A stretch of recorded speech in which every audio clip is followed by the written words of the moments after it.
very disturbing situation, DRC. In Eastern We welcome the participation of the Foreign Minister of the DRC at this meeting, as well as the representatives of Rwanda, Angola, and other I would like to make the following points. First, Pakistan supports the sovereignty and territorial integrity in accordance with the principles of the UN. We deplore any foreign intervention in its internal affairs. We call for the withdrawal of Rwandan forces from the territory of the DRC. Second, we strongly condemn the attacks south Kivu by the M23.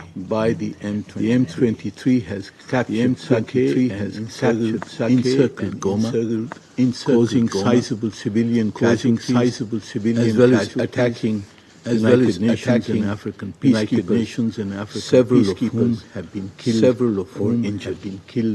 These attacks on civilians and on UN peacekeepers deployed under the mandate of the Security Council war crimes, and those responsible for perpetrating, supporting or sponsoring these attacks must be held accountable. We demand that the M23 halt its attacks, withdraw from the areas it has and observe the ceasefire agreement of 21st July 2020, as well as to end its GPS jamming and spoofing. We express our condolences to South Africa and to the families of the peacekeepers who have in the noble cause of preserving peace and security. Third, we urge that urgent response be made to the humanitarian crisis that is being faced in Eastern DRC. Assistance must reach all those affected by the M23.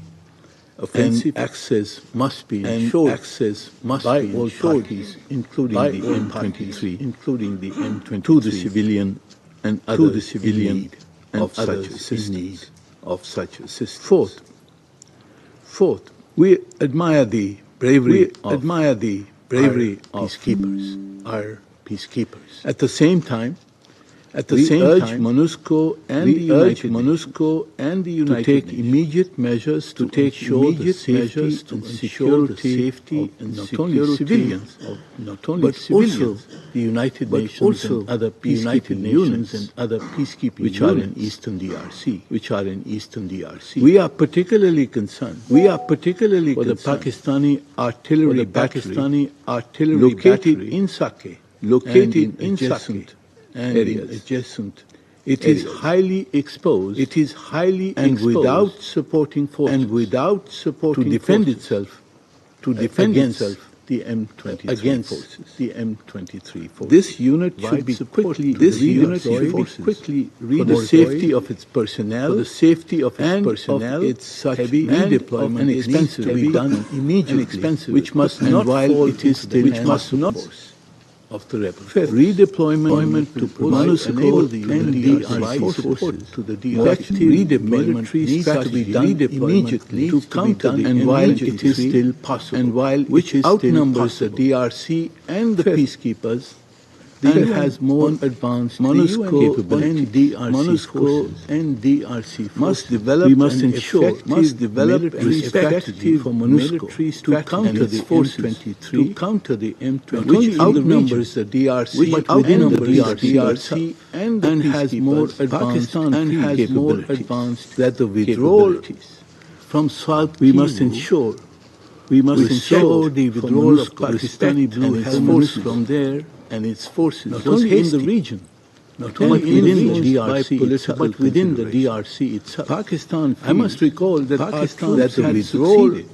the that from maintaining peace and order which saw the withdrawal of Pakistani blue helmets and equipped with the capabilities to respond to the challenges which it is facing. I must recall that our troops without adequate reinforcement in maintaining peace and order especially from within DRC.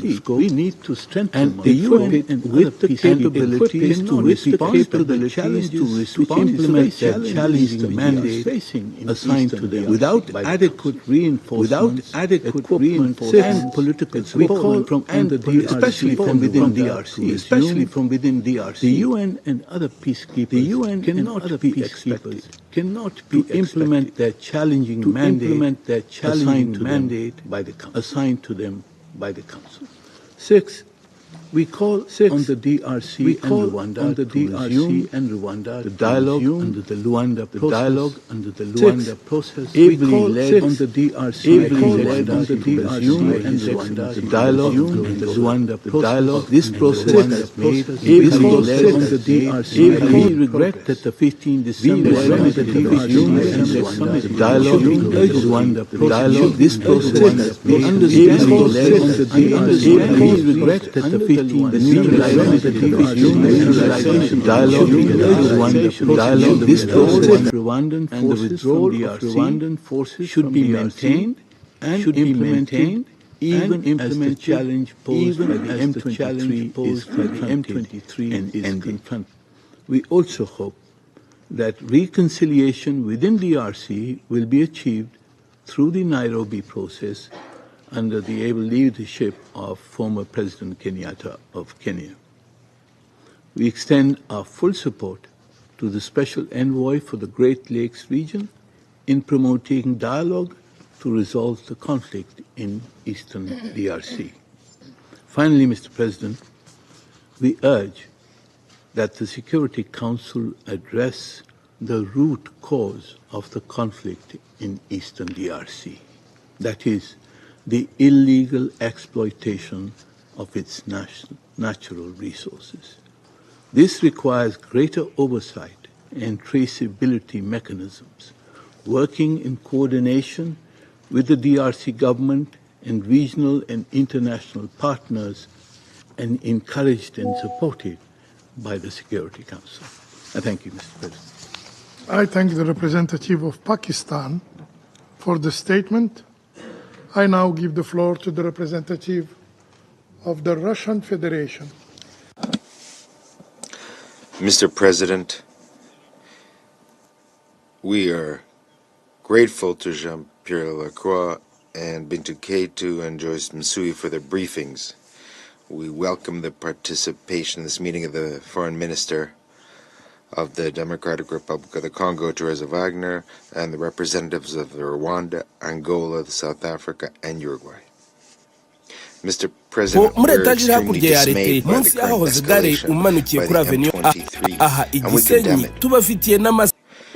Because of its actions, the civilian population is the one that is suffering first and foremost. We express our condolences to the families of all the citizens of the DRC who died.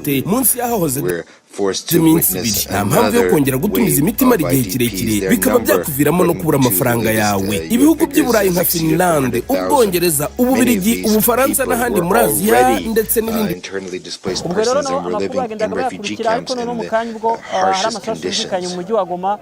nibwo twabonye igihe cy'abaturage benshi bakoresheje umupaka wa Grande Barriere ariko n'ikindi kintu tugomba gutandukanya kugira ngo meya w'akarere ka Rubavu yarabisobanuye yaravuze ati ntabwo twitwakira mu buryo officiel abantu bari guhungira muri aka karere. Unfortunately, the UN mission to stabilize the DRC has also taken casualties. We express our condolences to the families of the peacekeepers that have died from South Africa and Uruguay, as well as the governments of these countries. We hope for the speediest recovery of the wounded from other contingents. Russia unconditionally condemns attacks against blue helmets. As a result of one such attacks in March of 2022, one of our nationals, a senior member of the Russian military Muhime Investment Company Mike ngaha mwizingiro ry'ubukungu uti gute rero ngwino bakugurisha inyubako z'ubucuruzi ibiro na za apartment ubundi faranga. Saluons et nous appuyons également ses responsables et ses membres. Nous faisons part de nos condoléances à l'Afrique du Sud et aux Russia expresses solidarity with the governments of these countries and the contingents of this SADC. We hope for their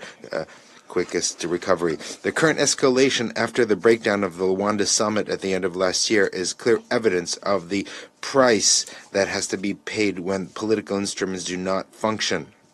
We call for an immediate cessation of military activities and return of Rwanda and the DRC to the negotiating table with Angolan mediation, as well as the confirmation by the parties of their commitment to the mutual obligations in the framework of the Luanda process. At the same time, we'd like to underscore that real progress on the diplomatic track will only be possible after the end of relations of states with illegal armed groups. This applies first and foremost to M23 and the Force Démocratique for the Liberation of Rwanda, FDLR. Whether the parameters of this process will be determined in the framework of relaunching of the Nairobi process or the result of other initiatives, that should be decided by Rwanda and the DRC. However, it is clear that this issue requires a comprehensive approach and certain flexibility by both sides. Without tackling it, it will not be possible to find a sustainable and viable formula for political resolution of the conflict, and this must be done immediately to avoid the worst. Mr. President, we should not forget that the central element of this crisis is the illegal exploitation of the Congolese natural resources. It's no secret for anyone that currently in the region rich in coltan or rubaya, which is under the control of M23. Everyone also knows that other groups and external players are involved in this criminal business. We all know who they are. And they are enriching themselves by smuggling blood natural resources from the eastern part of the DRC. We are convinced that the struggle to gain access towards strategically important Congolese minerals is one of the reasons for the continuation of the crisis we're witnessing. Once again, we call on countries with political and economic influence in the region to use it and to work with the main protagonists. This could contribute to a rapid end of the escalation, which was demonstrated very well by the situation that we witnessed in 2012 and 2013. At the same time, together with other members of the Security Council, we will continue working on coordinating the appropriate reaction to these events, which are taking place in the east of the DRC. We hope that we will be able to find the right language that will contribute to ending the suffering of the civilian population and a return to negotiations. In conclusion, I'd like to say that we should not forget about the fact that the instability in the Great Lakes region is to a large extent a legacy of the colonial period. It was precisely then that the metropoles of the time laid the ticking time bombs that the region continues to suffer from. We see how the Congolese are tired of violence and how much they just want to live and work on their own land. Russia, as a permanent member of the Security Council, will do everything possible to bring this long-for moment closer. Thank you very much.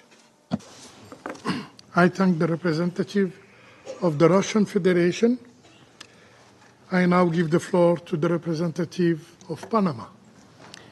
Señor Presidente.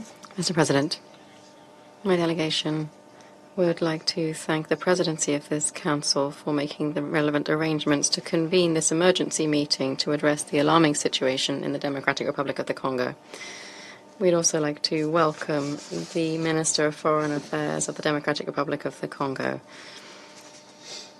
We recognize and we value the briefing by the Special Representative of the Secretary General to the DRC and the head of MONUSCO, Ms. Bintou Keita, whose leadership is crucial at this critical juncture.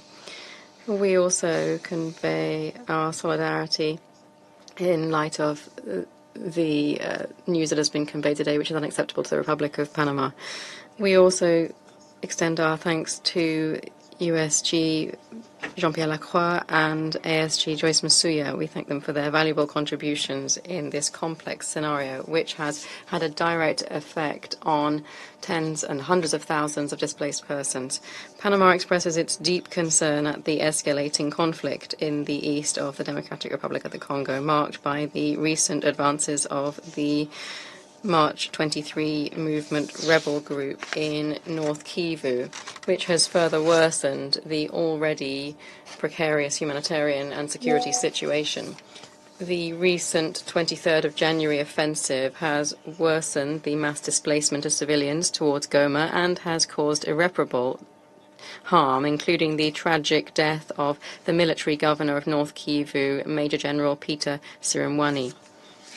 The M23's advances, as well as the consolidation of local de facto administrations, not only pose a serious threat to the stability of the region, but also directly threaten international efforts in mediation and peacemaking, such as those under the Luanda and Nairobi processes. We condemn in the strongest terms the actions of the M23 and of all those which directly or indirectly are fueling this crisis. It's urgent for all actors to act responsibly and immediately end any form of support for the armed groups. Failing this, the suffering of the Congolese people will worsen yet further. President, these events are also jeopardizing the lives of UN personnel and stymieing their ability to effectively implement their mandate. Against this backdrop, it is essential for this Council to enhance its support for MONUSCO, guaranteeing the necessary resources and support to enable it to respond to the current challenges and to protect the most vulnerable populations.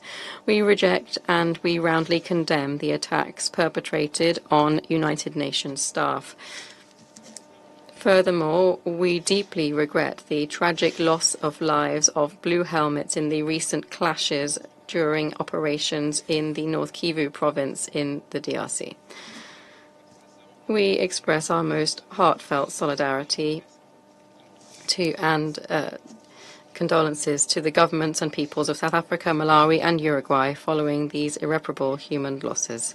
We also align ourselves and support the families at this difficult time. We honor the bravery and the sacrifice of those who, with exemplary commitment, dedicated their efforts to the noble mission of preserving international peace and security. We recognize and we thank those countries that have contributed troops to the United Nations Stabilization Mission in the Democratic Republic of the Congo, thus contributing to the mandate of protecting civilians and promoting stability in the country. Distinguished colleagues, Mr. President, we strongly appeal to all involved parties to fully respect the ceasefire, to bring an immediate end to hostilities, and to honor the commitments made under the Luanda and Nairobi processes. Furthermore, we reiterate the urgent need to resume negotiations under the Nairobi process, recognizing that inclusive dialogue involving all relevant stakeholders is essential to reach a lasting political solution. President, to conclude, Panama reaffirms its firm and unwavering commitment to the sovereignty and territorial integrity of the Democratic Republic of the Congo. We believe that a comprehensive and coordinated approach combining the leadership of regional mechanisms with the resolute support of this Council is essential to bring an end to the violence and to ease the suffering of the Congolese people. President, time is running out. We cannot allow the promises of peace to fade into inaction. Today, more than ever, it is imperative for the international community to step up its efforts to strengthen MONUSCO's operational capacity. History will not judge us on our intentions, but rather our actions. Only with steadfast commitment and concrete action will we be able to pave the way towards sustainable peace. Thank you. I thank the representative of Panama for the statement. I now give the floor to the representative of the Republic of Korea. Thank you, Mr. President, for convening this urgent meeting. I thank SRSG Keita, the USG Lacroix, ASG Msuya for their timely briefings. I also welcome Foreign Minister Wagner of the DRC, as well as the representatives of Rwanda, Angola, Uruguay, South Africa, and Burundi to this meeting. At the outset, the Republic of Korea expresses its deepest condolences and sympathies to the bereaved families and nations of all peacekeepers who have sacrificed their lives in fulfilling their mandate. We also wish a speedy and full recovery to all those injured. I'd like to underscore 4 points today concerning the devastating developments on the ground. First, we condemn in the strongest possible terms the ongoing offensive by the M23 in North Kivu and demand the M23 to immediately cease its unjustifiable attacks. The M23's attempts to capture Goma, a city of around 2 million people, through advances along 3 different axes, have intensified civilian suffering. In the past week alone, as the group has expanded its territory by 11%, the number of IDPs has doubled to 400,000.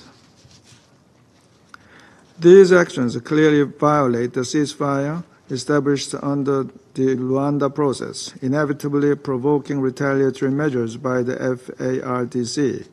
The M23's establishment of parallel administrations in DRC territory also constitute egregious violations of the DRC's sovereignty and territorial integrity.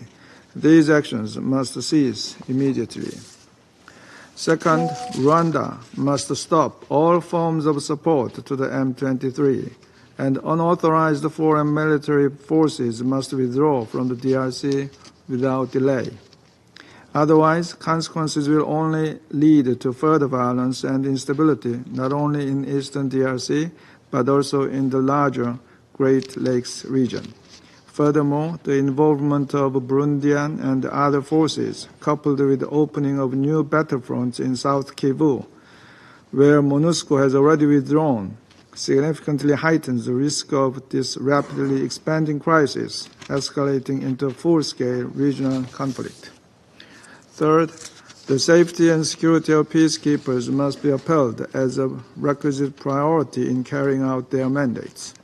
In this light, we strongly condemn the attacks against the positions and bases of MONUSCO and the SAMI DRC, which have already resulted in numerous casualties. The use of GPS jamming and spoofing, along with the deployment of surface-to-air missiles, is particularly alarming. Credible reports implicating Rwanda in these hostile acts are profoundly troubling. These actions gravely undermine the safety and security of UN peacekeepers and significantly hinder MONUSCO's ability to fulfill its key mandate of protecting civilians. We take this opportunity to reiterate that attacks against peacekeepers may constitute war crimes, and the involvement in such acts warrant sanctions designations in accordance with Security Council resolutions. Fourth, we call on the DRC and Rwanda to return to dialogue and fully implement their commitments under the Luanda process. The postponement of the tripartite summit planned for December was disappointing, but it must not undermine the progress achieved thus far. We recognize the differing interests of the DRC and Rwanda, but further escalation of tensions is simply unacceptable. Many lives are at stake. We reaffirm our unwavering support for President Lourenço of Angola and his important mediation efforts. All commitments under the Luanda process must be upheld, including the neutralization of the FDLR and the disengagement of forces. The operationalization of the reinforced ad hoc verification mechanism is essential to ensure strict compliance with the ceasefire. In conclusion, Mr. President, as we stand on the precipice of even greater violence and instability in eastern DRC, my delegation reiterates our urgent appeal for de-escalation and for all parties to step back from the brink. Thank you, Mr. President. I thank the representative of the Republic of Korea for his statement. I now give the floor to Her Excellency Ms. Therese Kayikwamba Wagner, State Minister, Minister of Foreign Affairs, International Cooperation and Francophonie of the Democratic Republic of the Congo. Merci, Monsieur le Président. Thank you, Mr. President. Mr. President, distinguished members of the Council, allow me, on behalf of the government and people of the Democratic Republic of the Congo, to express our gratitude for convening this meeting on such short notice. We hail the involvement of the Algerian presidency, and we acknowledge the contribution of the United States during the previous presidency. We also express our gratitude to the Secretary General of the UN, His Excellency Antonio Guterres, and applaud the invaluable contributions of Madame Bintou Keita, Mr. Jean-Pierre Lacroix, and Madame Joyce Msuya in efforts to support peace and security in our country. Before continuing my intervention, I would like to observe a moment of silence to pay tribute to the ultimate sacrifice made over the past 72 hours by the soldiers of peace of MONUSCO and of the Southern African Development Community, SADC, in the Democratic Republic of the Congo. I also honor the courage of the armed forces of the Democratic Republic of the Congo and the memory of the Congolese civilian population massacred by Rwanda. Monsieur le Président, Mr. President, members of the Council, history is calling us today in this chamber with it decided. History tolerates neither indifference or hesitation. What the DRC is going through is not a conflict like others. It is a deliberate and methodical aggression against the sovereign state, a flagrant violation of the founding principles of this organization, and an intolerable attack against international peace and security. The Democratic Republic of the Congo legitimately expects from this Council to act firmly and promptly to safeguard international peace and security and to uphold international law. This is a power that is exclusively granted to the Council by the UN Charter. Mr. President, at this very moment, as I'm speaking before you, an attack of unprecedented intensity is taking place in plain sight of the world.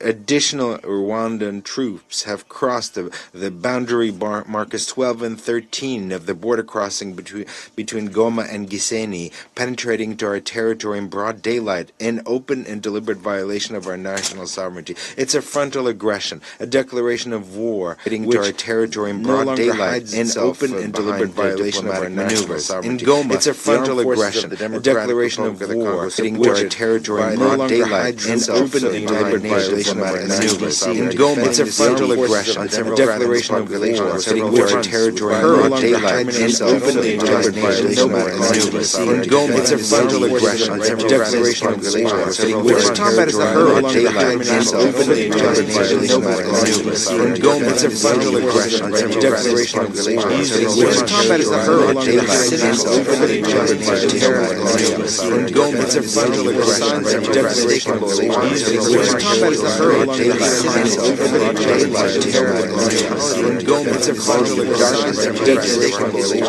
which combat is the hurry, daylight, in open and daylight, terror, imperative, Goma, it's a frontal aggression, a declaration of war, which brings our daylight, in open and daylight, terror, imperative, Goma, it's a frontal aggression, reputation, ignite, which brings our daylight, age, imperative, Goma, it's a frontal aggression, reputation, connected to the country brings our attack is aimed at escape.